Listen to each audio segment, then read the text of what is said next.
Assalamualaikum, Tat. Waalaikumsalam. Jadi gini, Tat. Saya mau nanya. Hmm. Kemarin aneh ngiat itu video ceramah Ustadz di Masjid Al Hasan. Lah, itu kan bahas masalah definisi la ilaha illallah tuh. Nah, itu kebetulan saya heran banget itu. Beda buat sama yang kata dulu kita diajarin di sekolahan dulu. Sama yang di TV saya taunya ya. Setahu saya kan kalau la ilaha illallah itu kan tiada Tuhan selain Allah. Ustadz nambah-nambahin tuh, tiada Tuhan yang berhak disembah selain Allah. Emang kalau definisi cuman itu doang kagak cukup apa gimana, Tat? Oh iya, Masya Allah. Ya, pertanyaannya bagus tuh, Masya Allah.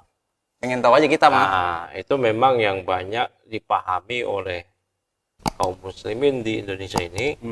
La ilaha illallah itu sebagaimana yang Bang Nur pahami. Dan itu juga yang saya pahami. Kita kan dari dulu sekolah SD, SMP, SMA, bahkan kita nonton TV tuh di rumah kalau ada azan, ada teksnya kan? Betul. Terjemahnya tuh. Betul.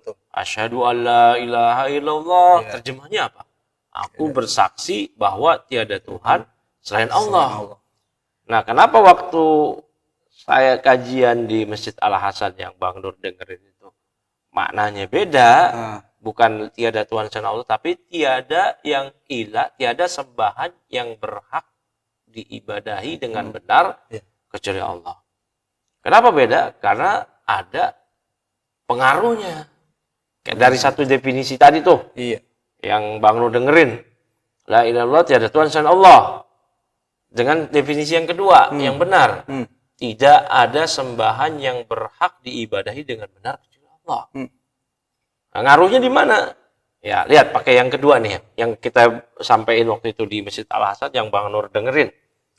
Ngaruhnya adalah pada realisasi penerapan dari makna la ilaha illallah itu sendiri yang diinginkan oleh Allah Subhanahu wa taala. Kenapa kita katakan tiada Tuhan selain Allah itu keliru, kurang tepat? Ini yang pertama dijabarkan oleh para ulama. Jadi kita nggak ngomong dari kantong kita sendiri nih. Kita menyampaikan apa yang dikatakan oleh para ulama. Bahwa makna la ilaha illallah yang benar adalah la ma'buda bihaqqin illallah. La ma'bud. Sekarang kita jabarin dulu nih Bang Nur nih. Kalau Bang Nur dulu pernah mondok kan ya? Atau ngaji pasaran lah, ngaji di pesantren kilat lah. Pesantren kilat lah ya, ada nahu sorok gitu kan. Nah, la ma'buda bihaqqin illallah. Ya. La ilaha illallah. Kenapa nyambungnya ke la ma'budu bihaqqin illallah? Yang tadi Indonesianya itu. Bener itu. Bener ya kan? Tiada ilah yang berhak diibadahi dengan benar, tiada sembahan yang berhak diibadahi dengan benar kecuali Allah. Nah, gini kalau dalam sisi grammar bahasa Arab ya. La ilaha illallah. La ilaha illallah itu kalau di grammar bahasa Arab itu la nafiyah lil jinsi. Apa dah tuh? Nah, itulah adalah ya kita. Yang fungsinya untuk menafikan, meniadakan. Isimnya. Isimnya adalah ilah. Ilah itu apa sih maknanya? Ilah itu sinonim. Ya, persamaan. Dengan yang namanya ma'bud. Karena kalau dalam sisi grammar, ilah itu dia masdar tuh. Kalau pelajaran sorob lah ya. Fa'ala yaf'ulu fa'lan gitu kan. Nah, ini fa'lan. Pernah dengar itu? Pernah dengar lah ya. Nah, itu dia masdar maknanya isim maf'ul. Isim maf'ul itu apa? Nah, itu yang diterusannya itu yang Bang Nur mungkin pernah hadir di pesantren kilat. Fa'ala yaf'ulu fa'lan, maf'alan, fahuwa fa'ilun, wa dzaka maf'ulun. Maf'ulun. Maf'ulun itu jadi fa'lan itu maknanya maf'ulun. Ilah maknanya ma'luh. Makluh sinonimnya, persamaannya ma'bud. Makanya makna la ilaha la ma'budah. Ma'budah itu apa? Yang diibadahi. Tadi la itu kan maknanya, la itu yang tadi kita sampaikan di awal. La itu dalam grammar bahasa Arab, la nafiyah lil jinsi. Maka ma'bud isimnya. Fungsinya apa tuh dia? Untuk menafikan, meniadakan isimnya tadi ma'bud. Ma'bud itu artinya apa sih? Yang diibadahi. Maka untuk menafikan segala yang diibadahi dengan benar, illallah. Nah, ini sesuai dengan kandungan dari la ilaha illallah. Makanya nih Bang Nur, kalau kita buka buku-buku akidah para ulama, ya kalau kita dengerin lagi kajian-kajiannya para ulama atau kajian ustadz-ustadz yang membawakan buku-buku akidah karangan ulama, itu akan dijelasin la ilaha illallah itu punya 2 rukun. Ya kayak kita sholat ada rukun, wudhu ada rukun, mandi junub aja punya rukun. Ada ya? Ada. Masa mandi junub gak punya rukun? Ada rukunnya, yang artinya kalau rukun itu nggak kita lakuin, nggak sah tuh. Oh, jadi Sholat nggak sah. Iya, Nah, iya, rukun la ilaha illallah itu 2. ah, Yang pertama an-nafyu, yang kedua isbat. nafiu lagi dah tuh. Ah, nafyu lagi, apaan lagi tuh? Ngopi dulu dah kita. Iya. Boleh dah, Tat. Nyobain dulu dah. Nah itu, nafyu itu apaan lagi tuh? Oh, iya. Nah, nafyu itu penafian, peniadaan. Ini rukun yang pertama. Yang rukun yang kedua isbat. Apaan lagi tuh isbat? Itu yang kalau mau Ramadan sama mau Lebaran itu saya tahu Mas, sidang isbat tuh. Nah, Ya, penetapan. sama dong. Bener. Oh, definisinya mirip dah. Mirip lah. Iya. Secara bahasa, penetapan. Jadi yang kedua penetapan. Oh. Penetapan dari apaan ini? Iya. Penetapan. Nah, kita bahas yang pertama dulu tuh. Peniadaan. Peniadaan dari yang apa ini? Peniadaan dari segala yang diibadahi selain Allah. Penetapan apaan ini? Penetapan bahwa yang berhak diibadahi hanya Allah. Jadi kalau ada seorang mengucapkan la ilaha illallah, 2 rukunnya nggak dijalanin. Gimana tuh? Nah, nggak salah ilallahnya. Artinya ketika dia mengucap la ilaha illallah, tapi dia nggak menjalankan salah satu atau bahkan kedua rukun tadi. Ya, yang contohnya begini, dia mengucap la ilaha illallah. Tapi keseharian dia, amalan dia, memberikan ibadah kepada selain Allah. Emang ada begitu? Wah, banyak. Ada. Ya, dia mengucap la ilaha illallah, dia memberikan ibadah kepada selain Allah. Contohnya gimana tuh? Nah, contohnya, semisal dia berdoa kepada selain Allah. Kan doa adalah ibadah. Iya. Kata Nabi SAW apa? Ad-doa wal ibadah. Doa itu adalah ibadah. Allah namakan doa itu adalah ibadah. Wa qala rabbukum ud'uuni astajib lakum. Kata Allah di Al-Quran tuh. Rabb kalian berfirman, berdoalah kalian kepadaku. Aku akan kabulkan doa kalian. Apa kata Allah selanjutnya? Innal ladzina yastakbiruna an ibadati sayadkhuluna jahannama dakhirin. Sesungguhnya orang-orang yang menyombongkan dirinya dari beribadah, dari berdoa kepadaku, maka dia masuk neraka dalam keadaan hina. Maka doa adalah ibadah yang paling tinggi bahkan. Atau salah satu yang tertinggi. Makanya Nabi sampai sabdakan, doa itu adalah ibadah. Nah, kita kembali ke la ilaha illallah tadi. Ya. Kenapa tiada Tuhan selain Allah itu keliru? Nah, kenapa? Karena tidak ada penerapan dari 2 rukun. Tidak ada Tuhan selain Allah. Yang penting mengaku itu aja. Artinya dia mau ngucap, yang penting dia meyakini tidak ada Tuhan selain Allah. Iya. Nah, besok dia mau berdoa kepada selain Allah, dia mau memberikan ibadah itu banyak. Jangan sangka dia cuma sholat, puasa, zakat. Enggak. Ibadah itu menyembelih. Menyembelih itu ada yang mubah, ya, ada yang nggak boleh. Ada yang mubah, ada yang ibadah, ada yang haram. Yang mubah, ya misalnya Bang Nur nih, mau naktir kita orang, wah ayo datanglah ke rumah, kita mau potong ayam ini. Nah, itu ibadah itu? Bukan, ini mubah. Oh, mubah. Ini mubah. Boleh, Lo boleh. bisa ibadah juga kalau buat traktir. Oh gitu? Ya kan. Mubah itu memotong ayam buat apa? Makan bareng keluarga. Ya, nah ini mubah. Ya, yang ibadah itu, misalkan, ntar nih lebaran haji nih, potong kambing, ya itu ibadah. Terus naik haji, menyembelih hadiu, itu ibadah. Ya. Terus bernazar nih Bang Nur nih, ya Allah saya bernazar ya Allah kalau ini berhasil saya mau potong kambing terus saya sedekahin. Nah, itu ibadah. Ya, nah, itu ibadah. Nah, ini ada yang haram ini.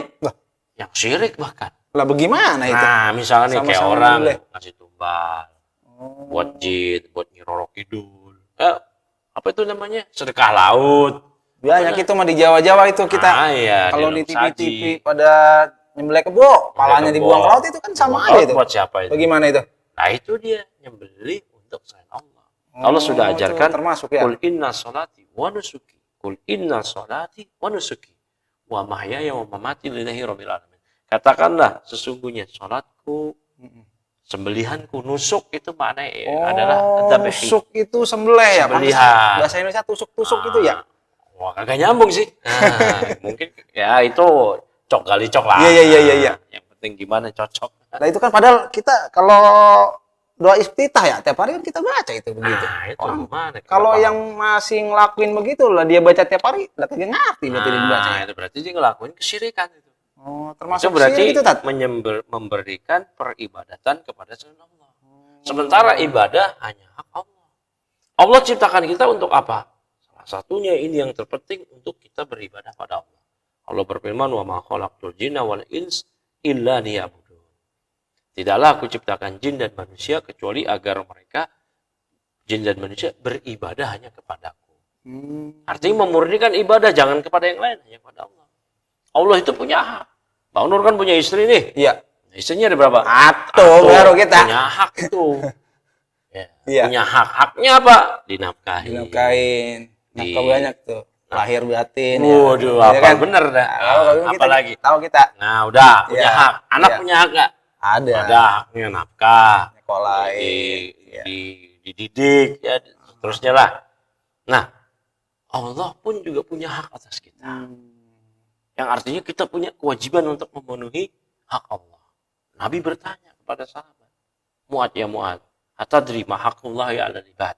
Wahai Mu'ad, kamu tahu nggak hak Allah yang mesti dipenuhi oleh hamba? Kata Mu'ad, nggak tahu ya Rasulullah. Allah dan Rasul beritahu. Maka kata Nabi SAW, haqqullahi 'alal ibad ayya'buduhu wa la yusyriku bihi syai'a. Hak Allah yang mesti ditunaikan oleh hamba ialah si hamba beribadah hanya kepada Allah dan tidak menyekutukan Allah dengan sesuatu apapun. Artinya kalau dia beribadah, nyembeli, doa, istighosah, sholat, puasa, haji, zakat hanya untuk Allah. Dan tidak boleh menyekutukan Allah dengan sesuatu apapun. Entah dia malaikat, rasul, wali, apalagi yang di bawahnya. Kita nggak boleh memberikan ibadah kepada malaikat, nggak boleh. Kepada Nabi Muhammad SAW nggak boleh. Apalagi yang di bawahnya. Wali, sunan, ajengan, kiai, habaib, nggak boleh. Nah, balik lagi tuh. Kenapa sih tiada Tuhan selain Allah itu keliru? Kelirunya itu dari sisi mana? Kayak tadi. Ya, bahwasanya kalau kita mengucapkan tiada Tuhan selain Allah, tidak ada penerapan. Tidak ada praktek bagaimana menjalankan dua rukun tadi. Masih ingat nggak dua rukun tadi? Itu tadi yang kata peniadaan ya, apa tadi? Nafiu. Sama satu lagi apa? Isbat. Ya, Nah, ini yang berikut. Yang berikutnya juga, kalau kita mengucapkan tiada Tuhan selain Allah, ternyata ada kok Tuhan selain Allah. Tapi Tuhan itu batil. Kayak agama-agama sebelah itu, kan punya Tuhan tuh. Punya dia. Yang disembah tuh. Yesus. Tapi gitu ya. batil, yang diibadahi. Nggak boleh. Makanya Allah berfirman apa? Allah tetapkan mereka punya peribadatan. Allah katakan, "Fama aghnat anhum alihatuhum allati yad'una min dunillahi min syai'." Maka tidak bermanfaat sedikit pun Tuhan-Tuhan yang mereka sembah selain Allah. Nggak bermanfaat sedikit pun. Artinya Allah menetapkan mereka punya Tuhan. Mereka punya sembahan. Tapi Tuhan-Tuhan yang mereka sembah itu nggak bisa memberikan manfaat kepada mereka sedikit pun. Malah memudaratkan mereka. Karena ketika mereka beribadah kepada selain Allah, kepada Tuhan-Tuhan mereka, agama ini punya Tuhan itu, agama ini punya Tuhan ini, yang dia berikan ibadah, malah menjadikan mereka menjadi musyrik, menjadi kafir. Maka kalau sudah musyrik, sudah kafir, dan belum bertobat pada Allah, mati membawa kesyirikan, tempatnya tidak lain di mana? Surga apa neraka? Neraka Ya sih. neraka, udah jelas. Begitu Innalladzina kafaru min ahlil kitabi wal musyrikin. Munfakin. Innalladzina kafaru min ahlil kitabi wal musyrikin fi nari jahannam. Neraka jahanam orang kafir, musyrik, kafir, Yahudi, Nasrani, ahlul kitab, mereka di neraka jahanam. Nah, itu ya. Jadi kalau la ilaha illallah bukan tiada Tuhan selain Allah. Nah, jadi makna la ilaha illallah itu yang banyak beredar di masyarakat, tiada Tuhan selain Allah, itu kurang tepat. Yang tepat adalah ada tadi. Ada apa maknanya? Tidak ada Tuhan, tidak ada sembahan yang berhak diibadahi dengan benar kecuali Allah. Itu makna la ilaha illallah. Ya. Makna la ilaha, tidak ada yang berhak diibadai dengan benar. Kita nafikan tuh, kita ingkari semua peribadatan yang diibadai oleh Allah. Illallah. Nah, ini isbat. Kecuali hanya Allah. Kita tetapkan tuh peribadatan hanya kepada Allah. Jangan satu aja. Saya nafiun aja nih. Meniadakan sembahan selain Allah. Nggak ada isbat. Ya kafir juga dia. Oh, iya. Atau dia isbat aja nih. Tapi nggak mau menafiun. Yang penting saya beribadah pada beribadah, Allah. iya. Ada orang lain beribadah kepada Dewi Sri kayak, kepada Gondoruo kayak, kepada Nyi Roro Kidul, Mbah Wong Rekso, kepada wali-wali. Biarin aja deh suka-suka mereka. Nah, itu juga nggak salah ilahnya. Ya, nggak sah. Ya, nah sekarang dia nggak pernah berbuat syirik, tapi dia nggak tahu mana la ilaha illallah. Itu dia tuh. Nah, begini ya. Ketika dia nggak pernah berbuat syirik, dia pun berpotensi untuk melakukan kesyirikan. Kenapa? Karena definisi yang salah. Salah. Artinya ketika dia diajak, dibujuk oleh bujuk rayu setan lewat tangan-tangan manusia, ayo kita berikan ibadah kepada selain Allah. Dia nggak mengingkari. Terus berikutnya, dia nggak mengingkari, artinya dia mau. Berikutnya juga ketika dia ditampakkan, disodorkan, atau dia lihat ada orang yang melakukan kesyirikan, dia pun nggak mengingkari. Padahal konsekuensi dari la ilaha illallah tadi, dia mesti mengingkari. Jadi meniadakan itu bukan cuma dia nggak mau. Nah, misalkan dia ditawarin, yuk kita beribadah yuk kepada Nyi Roro Kidul. Mau gak lah, nggak mau kita. Kenapa? Ini nafiun ini, gitu, rukun. Nah, itu bagus. Tapi juga dia harus mengingkari. Kalau dia melihat peribadatan yang disembah selain Allah. Nah, ketika dia lihat, ada Nyi Roro Kidul disembah, dia mesti ingkari. Wah, nggak benar ini, salah ini, keliru ini, sesat ini. Nah, itu. Jadi kalau orang nggak pernah berbuat syirik, tapi dia tahu la ilaha illallah tidak ada Tuhan, dia berpotensi terjatuh kedua hal tadi.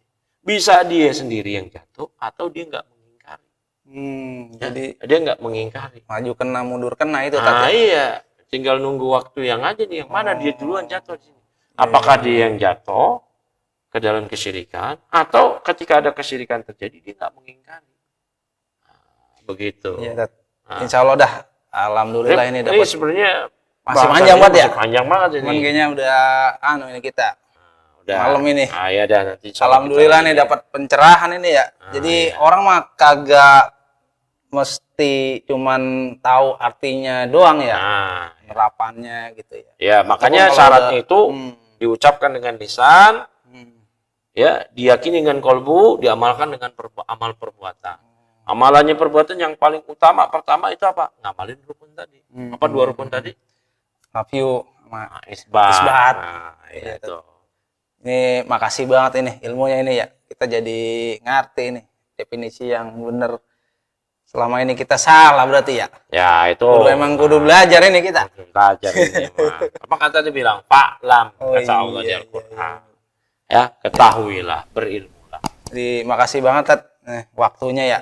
Ya, ilmunya udah ngasih pelajaran yang berharga ini buat kita ini. Ya, penting banget. Alhamdulillah ya. Ya, alhamdulillah Allah yang memudahkan ini semua. Makasih Ustaz. Ya, Assalamualaikum warahmatullahi wabarakatuh. Waalaikumsalam.